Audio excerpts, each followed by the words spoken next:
Ok, ça c'est tellement beau. Je vous ai écrit non parce que vous ne connaissez pas la vérité, mais parce que vous la connaissez. Et parce qu'aucun mensonge ne vient de la vérité. Qui est menteur, sinon celui qui nie que Jésus est le Christ? C'est lui-là, l'antéchrist, qui nie le Père et le Fils. Et il continue de parler aux petits-enfants. Quiconque nie le Fils n'a pas non plus le Père. Quiconque confesse le Fils a aussi le Père. Que ce que vous avez entendu dès le commencement demeure en vous. Si ce que vous avez entendu dès le commencement demeure en vous, vous demeurez aussi dans le Fils et dans le Père. Et la promesse qu'il nous a faite, c'est la vie éternelle. Gloire à Dieu. Donc il poursuit dans le verset 26. Je vous écris ces choses au sujet de ceux qui vous égarent, ceux qui vous séduisent. Pour vous, l'onction que vous avez reçue de lui demeure en vous. Et vous n'avez pas besoin qu'on vous enseigne. Mais comme son onction vous enseigne toutes choses, et qu'elle est véritable, et qu'elle n'est pas un mensonge, demeurez en lui selon les enseignements qu'il vous a donnés. Et maintenant, petits enfants, demeurez en lui. Il dit maintenant, petits enfants, demeurez en lui. Quelle instruction!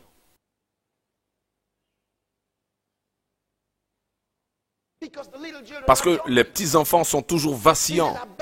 Mais il dit demeurez en lui. Restez connectés à lui.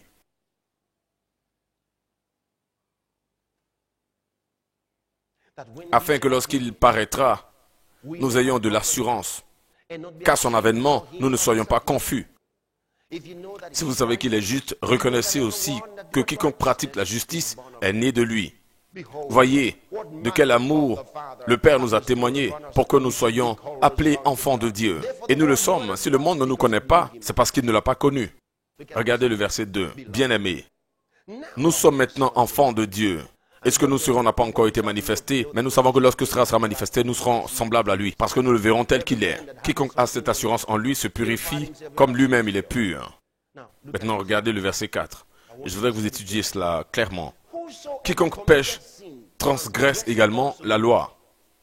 Et le péché est la transgression de la loi. Or, vous le savez, Jésus a paru pour ôter les péchés. Et il n'y a point en lui, alléluia, il n'y a point en lui de péché. Et regardez le verset 6. Quiconque demeure en lui ne pêche point. Il n'a pas dit ne continue pas, il dit ne pêche point.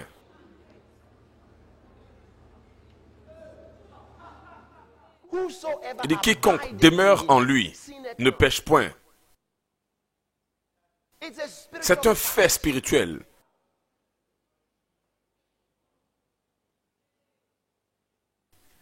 C'est la raison pour laquelle il s'adresse aux petits-enfants. Il leur dit demeurez en lui. Parce qu'ils sont encore des enfants. Ils n'ont pas appris à demeurer en lui. Mais il leur dit, voilà ce que vous devez faire. Demeurez en lui. Il dit, je vous écris afin que vous ne péchiez point. Et si quelqu'un a péché, nous avons un avocat. Nous avons un avocat.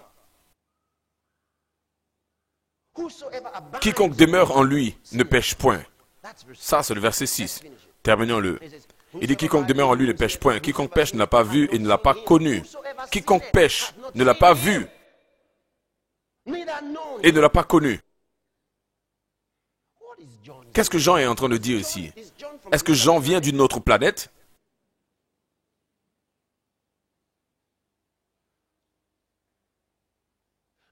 Non, vous voyez, si vous buvez l'iniquité comme de l'eau, comme ce que la Bible dit, évidemment, vous aurez des problèmes avec Jean. Vous allez essayer de réinterpréter ce qu'il a dit. Pourtant, ça n'a pas besoin de réinterprétation. Cette chose s'explique d'elle-même.